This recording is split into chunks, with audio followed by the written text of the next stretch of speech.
The Yellow Wallpaper by Charlotte Perkins Stetson.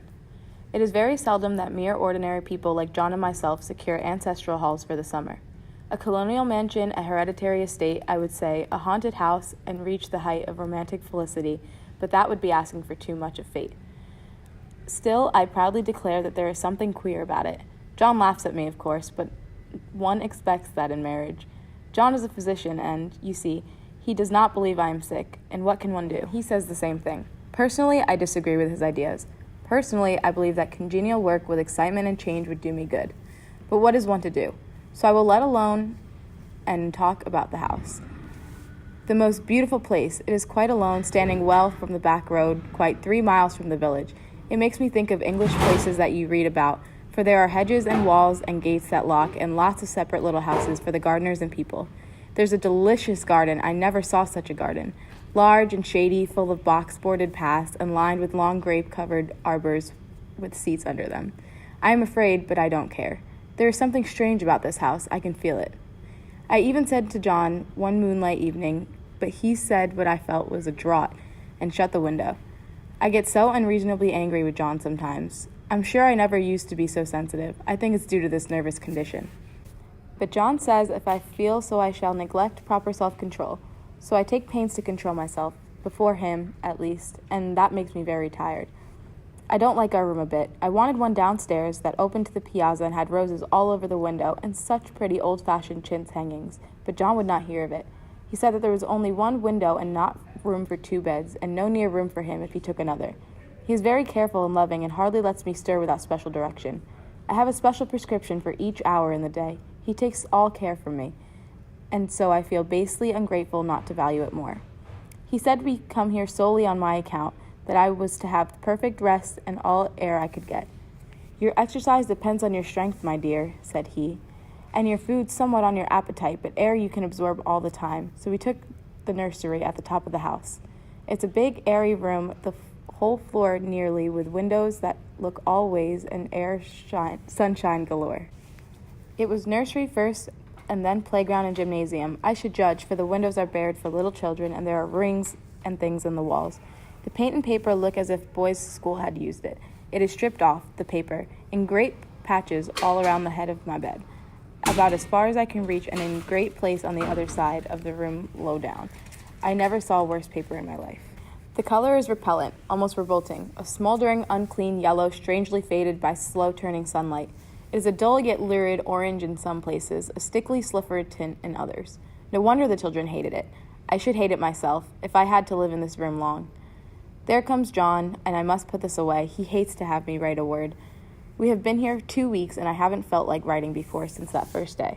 I am sitting by the window now, up in this atrocious nursery, and there is nothing to hinder my writing as much as I please, so save lack of strength. John is away all day, and even some nights where his cases are serious. I am glad my case is not serious, but these nervous troubles are dreadfully depressing. John does not know how much I really suffer. He knows there is no reason to suffer, and that satisfies him.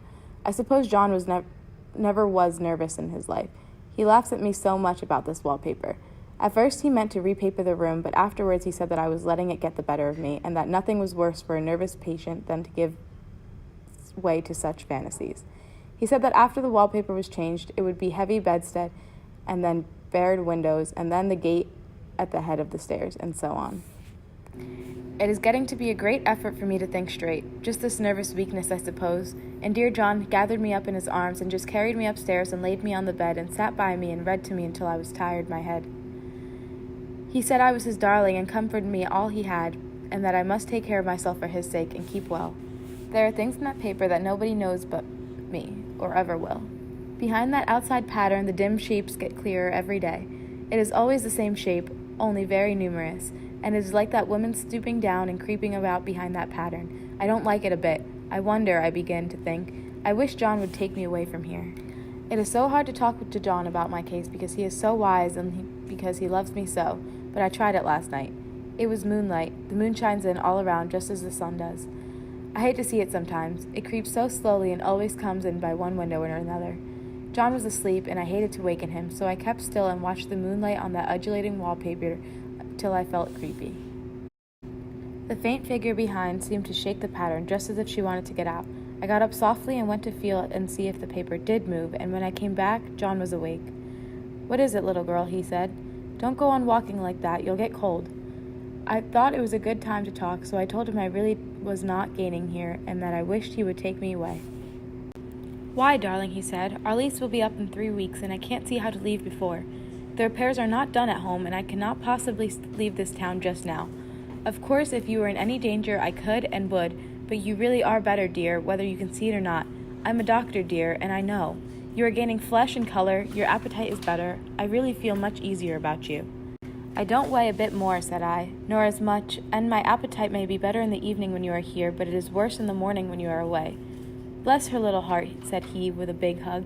"She shall be as sick as she pleases, but now let's improve the shining hours by going to sleep and talking about it in the morning."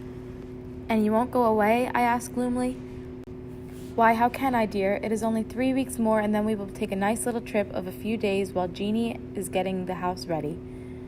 "Really, dear, you are better."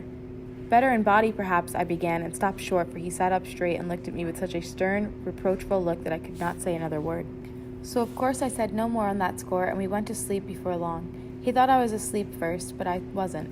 I lay there for hours trying to decide whether that front pattern and the back pattern really did move together or separately. On a pattern like this, by daylight there is lack of sequence, a defiance of law that is constant irritant to a normal mind.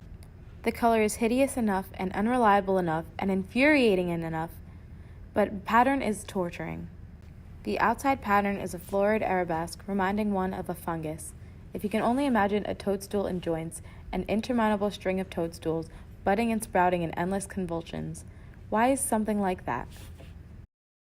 There is one marked peculiarity about this paper, a thing no one seems to notice but myself, and that is that it changes as the light changes.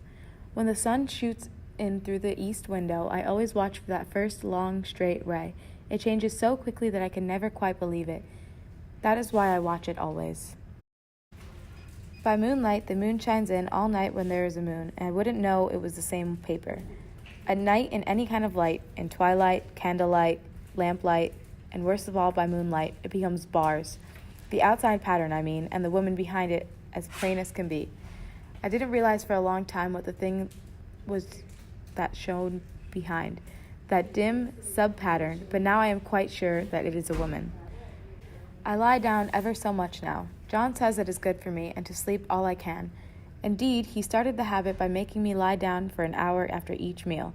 It is a very bad habit, I am convinced, for, you see, I don't sleep, and that cultivates deceit, for I don't tell them that I am awake. Oh no, the fact is I am getting a little afraid of John. He seems very queer sometimes, and even Jeanie has an inexplicable look. It strikes me occasionally just as a scientific hypothesis that perhaps it is the paper.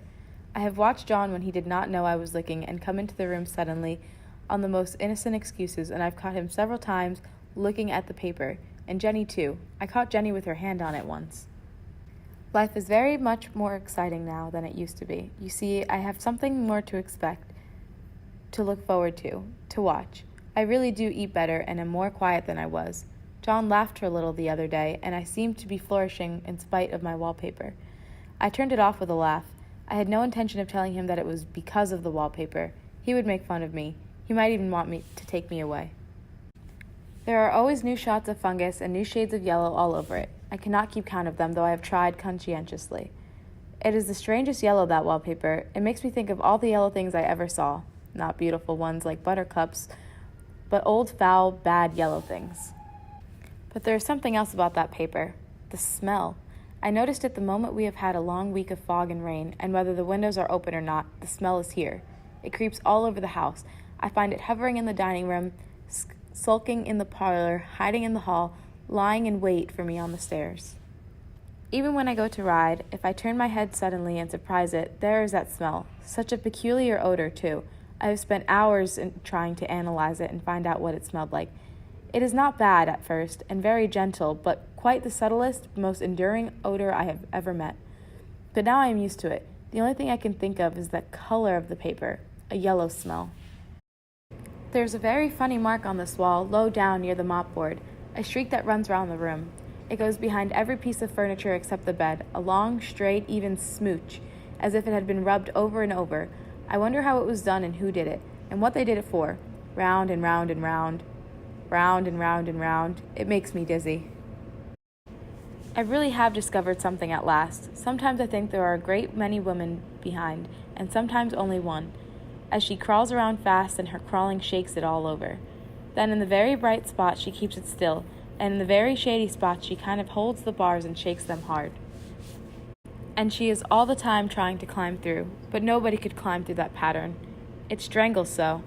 I think that is why it has so many heads. They get through, and then the pattern strangles them off, and it turns upside down and makes their eyes white. As if those heads were covered or taken off, it would not be half so bad. I think that woman gets out in the daytime. And I'll tell you why, privately. I've seen her. I can see her out every one of my windows. It is the same woman I know, for she is always creeping, and most women do not creep by daylight. I see her on the long shaded lane, creeping up and down. I see her in those dark gray arbors, creeping all around the garden. I see her on that long road under the trees, creeping along, and when a carriage comes, she hides under the blackberry vines. I don't blame her a bit. It must be very humiliating to be caught creeping by daylight. I always lock the door when I creep by daylight. I can't do it at night, for I know John would suspect something at once. And John is so queer now that I don't want to irritate him. I wish he would take another room. Besides, I don't want anybody to get that woman out at night but myself. There are only 2 more days to get this paper off, and I believe John is beginning to notice. And I heard him ask Jenny a lot of professional questions about me. She had a very good report to give. She said I slept a good deal in the daylight. John knows I don't sleep very well at night, for I am so quiet. He asked me all sorts of questions, too, and pretended to be very loving and kind, as if I couldn't see through him. Still, I don't wonder he acts so, sleeping under his paper for 3 months. Jenny wanted to sleep with me, the sly thing, but I told her I should undoubtedly rest better for a night all alone.